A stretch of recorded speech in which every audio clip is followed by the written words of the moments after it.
नमस्कार दोस्तों, मैं गंगा सिंह। सिविल सेवा परीक्षा 2016 में मेरी 33वीं रैंक आई है और हिंदी माध्यम के साथ मैंने ये सफलता प्राप्त की है। आज हम इस वीडियो में ये चर्चा करेंगे कि हिंदी लिटरेचर ऑप्शनल की प्रिपरेशन कैसे करें, क्या स्ट्रेटेजी होनी चाहिए, कौन कौन सी बुक्स को फॉलो करना चाहिए। जहाँ तक मेरे अंकों की बात है तो मुझे इस साल हिंदी साहित्य में 315 अंक मिले हैं और ये मेरा दूसरा प्रयास था। और हिंदी साहित्य में मेरा कोई विशेष बैकग्राउंड नहीं था। मैं साइंस ग्रेजुएट हूँ, लेकिन उसके बाद फिर मैंने एमए के लिए एडमिशन लिया जवाहरलाल नेहरू यूनिवर्सिटी में और अभी मैं एमए कर ही रहा था। अभी मेरा रिजल्ट आया है जिसमें मेरा हिंदी लिटरेचर ऑप्शनल था।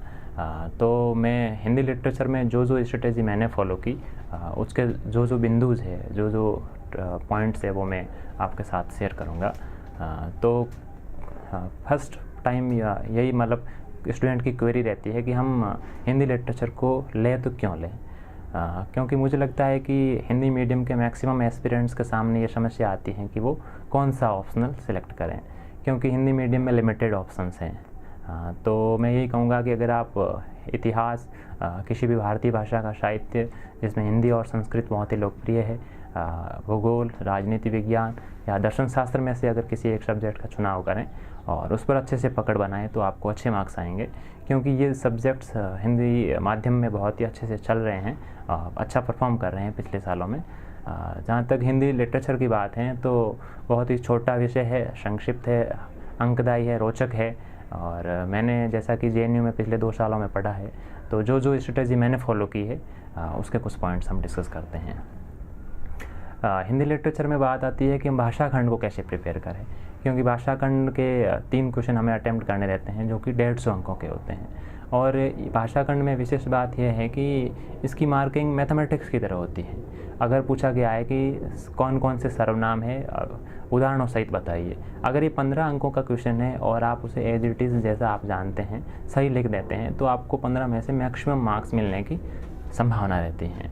तो मैथमेटिकल मार्किंग जब होती है ऑब्जेक्टिव तरीके से, तो इस ऑप्शनल में मार्क्स बढ़ने की अपने आप में अपॉर्चुनिटी रहती है, जैसा कि अन्य ह्यूमैनिटीज़ के पेपर्स में या अन्य ह्यूमैनिटीज़ के सब्जेक्ट्स में ऐसा नहीं होता है। तो भाषा खंड के जो 4 क्वेश्चन होते हैं उनमें से हम मैक्सिमम 3 कर सकते हैं। मैंने भी 3 क्वेश्चन अटेम्प्ट किए थे। आपको भी कोशिश करनी है कि इन ऑब्जेक्टिव मार्किंग का फ़ायदा लें और 3 क्वेश्चन अटेम्प्ट करें और टू द पॉइंट लिखें। जो क्वेश्चन की डिमांड है हम सीधा क्वेश्चन की डिमांड पर आए, लंबी लंबी भूमिका न बांधें। जेएनयू में जैसा कि हमें प्रोफेसर सर ने बताया कि आजकल ऐसा मतलब आ रहा है मार्केट में, मतलब चलन चला है कि स्टूडेंट्स अगर क्वेश्चन के आंसर नहीं जानते हैं तो वो लंबी लंबी भूमिका लिखते हैं और क्वेश्चन की डिमांड से इतर बहुत सी बातें लिख देते हैं। तो इससे क्या होता है कि एग्जामिनर में खीज उत्पन्न होती है, वो आपको मार्क्स नहीं देते हैं और अगले क्वेश्चन के लिए भी उनमें एक नकारात्मक धारणा बन जाती है, जो कि स्वाभाविक भी है। इसलिए आप सीधे क्वेश्चन की डिमांड पर आएँ, जितने पॉइंट्स आप जानते हैं उन्हें टू द पॉइंट वे में लिखें। ऑप्शनल में एक बात ये ध्यान रखनी है कि आप पैराग्राफ में लिखना पसंद करें, लेकिन हार्ड मेंटेलिटी न रखनी है। क्वेश्चन की डिमांड क्या है उसी अकॉर्डिंग। अगर क्वेश्चन एनालिसिस का पूछा है तो हमें कोशिश करनी है कि पैराग्राफ में आंसर देना है, लेकिन अगर क्वेश्चन पूछा है कि फला फला की 5 विशेषताएं लिखो या फला फला की क्या क्या मतलब भाषाई विकास की स्थितियाँ रही उस पर प्रकाश डालो, तो आप वहाँ पर पॉइंट्स में लिख सकते हैं। जैसे अगर क्वेश्चन आए कि अपभ्रंश की 5 व्याकरणिक विशेषताएं लिखिए, तो हमें कोशिश करनी है कि सीधा पॉइंट फॉर्म में 5 व्याकरणिक विशेषताओं पर प्रकाश डाल देना है। लेकिन अगर पूछा है कि सूर और तुलसी के कंपैरिजन के बारे में क्वेश्चन आया है तो वहाँ पर पैराग्राफ में लिखना है। तो भाषा खंड की प्रिपरेशन में यही बातें ध्यान रखनी है कि आप सेल्फ हैंड रिटन नोट्स तैयार कर लें और बहुत ही शॉर्ट होने चाहिए। नोट्स जब शॉर्ट होंगे तो लास्ट टाइम में जब एग्ज़ाम के समय आपको बहुत फ़ायदा मिलेगा, क्योंकि रिवीजन करना बहुत ही इजी हो जाएगा और जो एग्ज़ाम के 2-3 घंटे पहले आप पढ़ते हैं वो बातें आपको सीधी सीधी याद रहती है और आप एग्ज़ाम में लिखते हैं तो इससे आपका कॉन्फिडेंस बढ़ता है। जब कॉन्फिडेंस बढ़ता है तो आगे के क्वेश्चंस भी इजीली सॉल्व हो जाते हैं। और एक ध्यान रखना है कि पिछले 5-6 सालों के अगर हम पेपर्स को देखते हैं तो उनमें से मैक्सिमम क्वेश्चंस रिपीट होते हैं। जैसे अवधी भाषा पर प्रत्येक दूसरे साल क्वेश्चन पूछा जा रहा है, रहीम पर एक क्वेश्चन आना ही आना है, दक्षिणी हिंदी, अमीर खुसरो, ब्रजभाषा, खड़ी बोली, हिंदी भाषा का वैज्ञानिक लेखन, इन टॉपिक्स हैं, इन पर हमेशा क्वेश्चन आते हैं। तो इन पर अगर हम अच्छे से पकड़ बनाएं और अपनी प्रिपरेशन को प्रिपरेशन को और समृद्ध बनाने के लिए हम 7-8 टेस्ट पेपर्स लिख लें भाषा खंड के स्पेशली, तो एग्ज़ाम हॉल में थोड़ा इजी हो जाता है।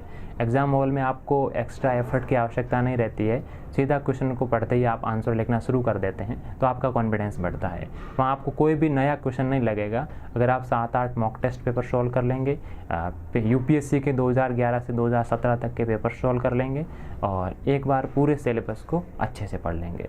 भाषा खंड के लिए हरदेव बारी सर की बहुत ही अच्छी पुस्तक है और दृष्टि के कंप्लीट नोट्स मैंने फॉलो किए हैं, उनसे मुझे बहुत फ़ायदा मिला है।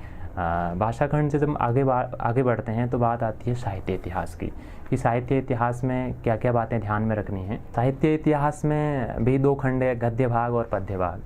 तो प्रत्येक एस्पिरेंट की तरह मैंने भी अपने हिंदी लिटरेचर ऑप्शनल की शुरुआत गद्य खंड से की। जब मैं तैयारी शुरू की तो मैंने आषाढ़ के एक दिन से अपने प्रिपरेशन को स्टार्ट किया। आषाढ़ का एक दिन बहुत ही रोचक नाटक है और मुझे सही लगा, तो वहाँ से मैंने शुरुआत की। फिर भारत दुर्दशा और अन्य नाटक पढ़े, फिर मैं उपन्यासों पर आया, उपन्यासों को अच्छे से पढ़ा। उसके बाद फिर मैं कहानी खंड पे आया और कहानियों को पढ़ा। जब आप गद्य खंड को पढ़ते हैं तो मैक्सिमम बातें हमारे कवर हो जाती हैं। मूल टेक्स्ट को पढ़ते हैं, उसके बाद नोट्स पढ़ते हैं, और मूल टेक्स्ट और नोट्स को पढ़ने के बाद में मोटा मोटा यही आइडिया लगता है कि हमें कितनी बातें याद रखनी हैं, एग्ज़ाम में कितना स्कोप रहेगा, कितना टाइम है, limited time and limited space में हमें अपने परफॉर्मेंस को प्रदर्शित करना है। तो कोशिश यही करनी है कि इन सारे नॉलेज को कंसाइज करते हुए आप अपने self hand written notes prepare कर लें। इन नोट्स का सीधा सीधा फ़ायदा आपको एग्ज़ाम में होगा। जैसे अगर प्रेमचंद पर कोई बात पूछी गई है, प्रेमचंद के किसी भी एस्पेक्ट से कोई क्वेश्चन पूछा गया है, जैसे कि प्रेमचंद की दलित दृष्टि क्या थी, प्रेमचंद का नारियों के प्रति क्या दृष्टिकोण था, तो कोशिश यही करनी है कि हम अगर शुरुआत में अपने नोट्स में 3-4 पॉइंट्स अभी से लिख लेंगे तो वो हूबहू हम एग्ज़ाम में कोट कर लेंगे। इससे क्या होगा, एक तो आपका टाइम बचेगा, आप सटीक उत्तर लिख पाएंगे। ये तभी पॉसिबल होगा जब आपके पास नोट्स होंगे। गद्य खंड के अलावा पद्य खंड की जो बात है, पद्य खंड में भी जो 12 कवि हैं, उन 12 कवियों पर उनकी जो अद्वितीय 2-3 विशेषताएं हैं वो आप अभी से तैयार कर लें। वो कंठस्थ होनी चाहिए। उससे ये होता है कि अगर किसी कवि के बारे में पूछा गया है और आप उस कवि के जो जिस सेगमेंट के बारे में क्वेश्चन पूछा गया आप नहीं जानते हैं, तो उस कवि की जो मोटी मोटी 3-4 बातें हैं वो लिख लेंगे, तो मिनिमम मार्क्स आपको मिल ही जाएंगे। और सीधा जैसा कि भाषा खंड में मैंने बताया था, आप क्वेश्चन की डिमांड पर आएँ, उसी अकॉर्डिंग लिखें। व्याख्या खंड में ये ध्यान में रखना है कि आप संदर्भ, प्रसंग, विशेष, व्याख्या और अन्य करंट के जो अपडेट्स हैं उनको भी जोड़ना है।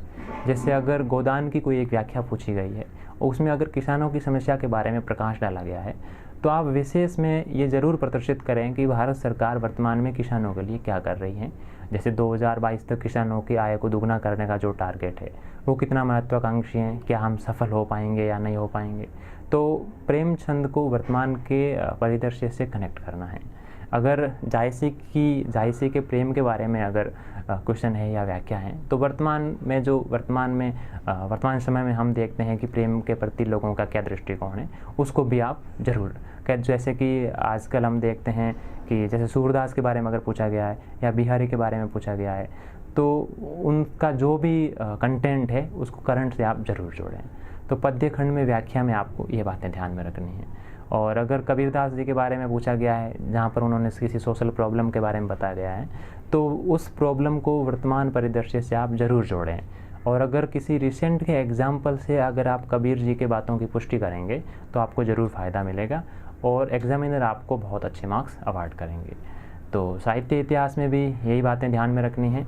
कोशिश यही करनी है कि हिंदी लिटरेचर ऑप्शनल के सारे सवालों को हल करना है, क्योंकि एक सवाल को अटेम्प्ट न करने से बहुत नुकसान होता है की तुलना में अगर आप दूसरा क्वेश्चन करते हैं या उसकी क्वालिटी बढ़ाते हैं।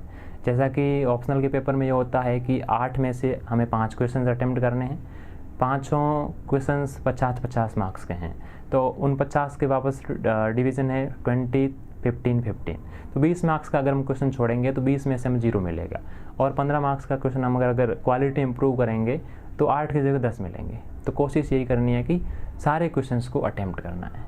मैंने बहुत कोशिश की, लेकिन पिछले साल मेरे एक क्वेश्चन छूट ही गया।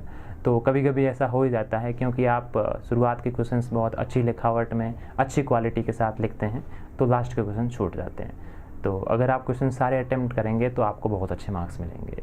तो लिटरेचर में एक बात यह है कि कोई बैकग्राउंड की आवश्यकता नहीं है, कोई भी व्यक्ति लिटरेचर पढ़ सकता है, बशर्ते उनकी रुचि हो और अच्छे से अपने को आपको परफॉर्म करने के लिए 3-4 महीने का वक्त पर्याप्त है।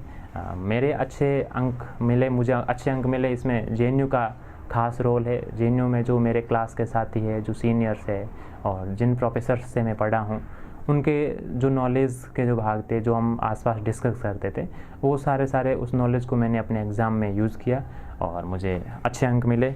जहाँ तक पद्य खंड में कुछ क्वेश्चंस पूछे जाते हैं कि इन पे आपकी राय क्या है, तो वहाँ पर अपनी राय को एग्जाम्पल्स के थ्रू अच्छे से बताना है और कोशिश ये करनी है कि क्वेश्चन के जितने भी भाग हैं उनको हल करना है।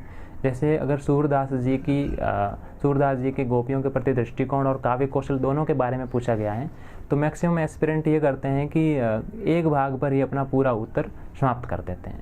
कोशिश ये करनी चाहिए कि प्रत्येक भाग पर लिखें और जो पद कोट करते हैं, जो एग्जाम्पल्स आप कोट करते हैं, उनको ब्लैक पेन से लिखें और ब्लू एंड ब्लैक पेन का संतुलित उपयोग करें और अच्छी लिखावट में लिखें। इसके अलावा जब बात आती है कि सिलेबस को पूरा करने के बाद हम हिंदी लिटरेचर को वापस कैसे अप्रोच करें, क्योंकि मैक्सिमम कैंडिडेट्स के साथ ये समस्या आती है कि वो सिलेबस पढ़ लेते हैं, उसके बाद भी जब वो एग्ज़ाम में बैठते हैं उनको अच्छे मार्क्स नहीं मिलते हैं। तो मैं उनको यही सलाह दूंगा कि आप मॉक टेस्ट सीरीज़ में ज़रूर शामिल हो। आप जहाँ भी आपका फेथ है, जिस इंस्टीट्यूशन में आप जाते हैं, 2-3 इंस्टीट्यूशन को ज्वाइन कर लें और आप मैक्सिमम टेस्ट में शामिल हो। मैंने हिंदी लिटरेचर के लिए 10-12 टेस्ट पेपर सॉल्व किए थे। यहीं मैं JNU लाइब्रेरी में बैठ कर लिखता था और अपने क्लासमेट्स के साथ, अपने सीनियर्स के साथ उन पर डिस्कस करता था, उनसे चेक करवाता था और जो कमियां आपके फ्रेंड्स आपको बताते हैं उनके प्रति आप खुद नहीं जान पाते हैं। तो कोशिश ये करनी है कि अपने फ्रेंड्स से चेक करवाएं, ग्रुप में पढ़ाई करें और मॉक टेस्ट पेपर में अगर आपकी गलतियां होती हैं तो इससे मतलब ये सीधा सिद्ध होता है कि एग्ज़ाम हॉल में आपकी कम गलतियां होगी, क्योंकि जो आप मिस्टेक्स यहाँ करते हैं वो मिस्टेक्स आपकी रिपीट नहीं होगी एग्ज़ाम हॉल में। तो पहले आप सिलेबस को पूरे से अच्छे से पढ़ लें, उसके बाद में मॉक टेस्ट सीरीज़ में शामिल हो और कोशिश ये करनी है कि 3-4 महीनों में हम इतना हासिल कर लें कि हम पूरा पेपर आसानी से सॉल्व कर रहे हैं। जब ये सब आप कर लेंगे तो आपके बहुत ही अच्छे मार्क्स आएंगे। और लिटरेचर में अगर इंटरेस्ट है और आप सिलेबस को कवर करना जानते हैं तो ये है कि लिटरेचर आपको कभी धोखा नहीं देगा। शुरुआत से UPSC में लिटरेचर में अच्छे मार्क्स आए हैं। इस साल की बात करें तो टॉप 50 में जैसे फर्स्ट रैंकर कन्नड़ा लिटरेचर से है, थर्ड रैंकर के तेलुगु लिटरेचर है और भी टॉप 50 में संस्कृत और हिंदी भाषा के साहित्य के साथ भी लोग सफल हुए हैं। तो हिंदी साहित्य के बारे में स्ट्रेटेजी की मेरी यही मुख्य बातें थी। और जो बुक लिस्ट फॉलो करनी है उनके बारे में थोड़ा बता देता हूँ कि मैंने भाषा खंड के लिए हरदेव बाहरी सर की जो किताब आती हैं वो फॉलो की थी और व्याख्या खंड के लिए कुमार सर्वेश सर की किताब आती है हिंदी कविता कल से आज तक, उनको फॉलो किया था। और दृष्टि द विजन के मैंने कंप्लीट नोट्स फॉलो किए थे और कुछ वीडियोस मैंने इग्नू के देखे थे। इग्नू के वीडियोस से ये आपको फ़ायदा होता है कि आप जब फ्री टाइम में बैठे रहते हैं तो उस दौरान भी आप कुछ न कुछ गेन करते रहते हैं। जैसा कि आपने टेक्स्ट पढ़ा 3-4 घंटे रेगुलर, तो उसके बाद जब आप फ्री टाइम में बाहर बैठे हैं, कैंटीन में बैठे हैं या अपने फ्रेंड्स के साथ डिस्कस कर रहे हैं तो कभी कभी वीडियोस देख लें, क्योंकि वीडियोस वो बहुत ही सिस्टमेटिक वे में बनाए गए हैं। जो अपने पाठ्यक्रम में हैं उन्हीं पाठ्यक्रम के खंडों को इग्नू के वीडियो से आप उन लिंक्स को सिस्टमाइज़ करके अपने फ़ोन में या फिर लैपटॉप में सेव कर लें और जब भी फ्री टाइम मिले तो उनको ज़रूर देखें। उससे क्या होता है कि कभी कभी जो बातें हम पढ़ते हैं वो याद नहीं रह पाती हैं, लेकिन जो हम सुनते हैं या किसी दोस्त के ज़रिए हमें हासिल होती है तो याद रह जाती है। तो मोटे मोटे तौर पर हिंदी लिटरेचर के लिए मेरी ये स्ट्रेटेजी थी। और साथियों, अगर आपको इस YouTube channel daily knowledge track से फ़ायदा मिलता है तो आप इसे ज़रूर सब्सक्राइब करें, कमेंट करें, शेयर करें और मुख्य परीक्षा में शामिल होने वाले सभी विद्यार्थियों को बहुत बहुत शुभकामनाएं। Thank you.